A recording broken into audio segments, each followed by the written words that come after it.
Welcome. Today we're going over how to do the basics in SalesHub, which SalesHub is the meat and potatoes of SalesRabbit. This is where you're going to be spending the majority of your time and having your success. So we're in SalesRabbit mobile app. We're going to select SalesHub. This takes me to a map view. So the first few things we're going to see. So we're going to scroll in. We'll come to HQ. Okay, the first thing you'll notice is up at the top is you have map view, street view, and leads view. So these are different ways that you can view Sales Hub. So one is just the ability to see the map. The second is what we call street view. This is really only for if you're knocking in pretty much apartment complexes or places where the housing is stacked together, duplexes, triplexes, apartment buildings, etc. And so what I can do is I can go and search by a specific address, or based off of where I am. So we can scroll here into the middle. We'll press Street View, and then we'll go current location. And what I can start doing is I can go by units.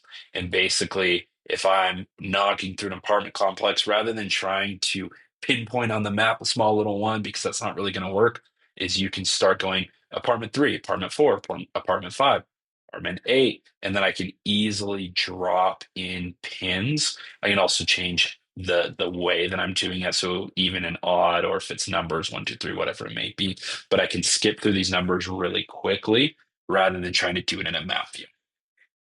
Your last view is your leads. So just being able to see all of the leads that are available, whether this is your own leads or this is shared leads, is being able to search for specific leads, select those leads, and then view the lead card.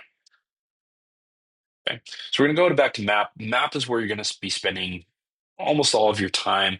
The first thing to notice in the map is you have a search button. Is I can search up very specific addresses, or I can search for users, and it will snap me to that location.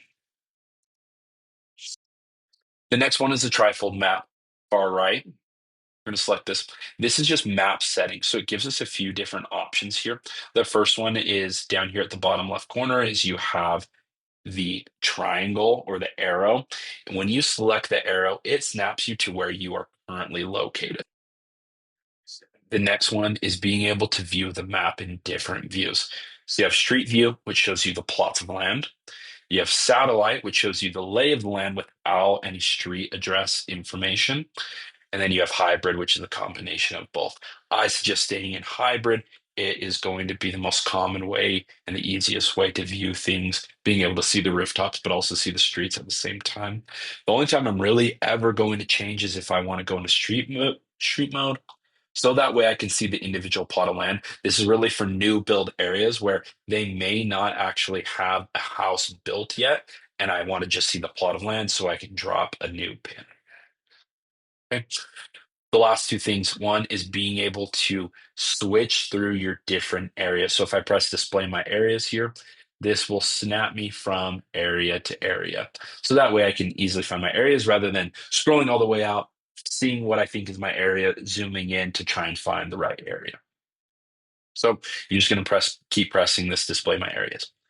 Also, if you're out in the field, it's really annoying when you keep selecting this instead of the lead or the house that you're trying to click. And so, how do I get rid of this? I can just press this little toggle button and it's going to take away the coloring in the background. I'm still assigned to this area. It's just removing the coloring for a short time while I'm actually out on the field marking these houses, doing my work. And then at the end, to make sure I can still find my area, I'll just go ahead and select that and it'll redisplay the area that I'm assigned to. Okay, last couple of things for the Sales Hub basics. One is how do I actually drop a lead? We're going to toggle this area off. I'm going to scroll in. This is the manual way of dropping pins. So I select this little pin marker. It's going to show me all my lead statuses at the bottom. I'm going to click which lead status I'm dropping, and then I'm going to hover over a house, select the house. And right there, it's now created a pin for me with the associated address that I dropped that on. Then I can go and enter into the lead card by hitting edit. I can fill out all the details that I want to. I can go look at the activity or the history of the lead. all that good stuff. And that's the manual way of dropping a pin. The ideal way to drop a pin is that if you have data grid AI, is that you're going to convert a data grid pin into an actual pin. So these are the data grid pins. You're going to see all the numbers right here, 7.0, 9.7. Sometimes it can take a second to load in, but as you'll select a pin and you talk with Lemoyne, and then you're just going to click on whichever one you want. And then it's created a pin for me and it saved all the specific data grid information. There will be a video later down the road on data grid, but that's how you convert a data grid pin into an actual pin. Okay, the last couple of things is going to be the lasso tool. So the lasso tool allows me to circle specific things and then do what we call bulk actions too. So as one, it's being able to mass convert data grid pins into regular pins. So right now it's highlighted data grid pins. I can convert all of these into a specific lead status if I want. They're all not homes, they're all marketing mail or whatever it may be. Also is highlighting and doing bulk actions to existing leads. So right now I have existing leads here. Maybe I only want to do it on my 2 appointment sets. And then maybe we're changing the lead status. We also can route. So we can create a route that will attach with Google Maps or Apple Maps and send me where I want to go and give me the fastest route to these leads. Could be changing ownership, is taking your leads and giving them to somebody else, or vice versa, if you have the permission to do it, is to convert leads into your own name. The last thing is, if you have the permission to do so, is you can create area with the lasso tool. So I can come in, I can circle and say, hey, this is my area now. I'm claiming it. I'm going to choose what office I'm associated with, and then I choose my name and give myself this area, and the data grid will begin to form. The other way of also creating a route is you're going to select this lead to lead button right here, and this will allow me to create specific routes. So I just press, we'll just click into one of these, and I create my starting address, my ending address, which leads I want to be a part of this, and then I just click that button, and it's going to start a route for you.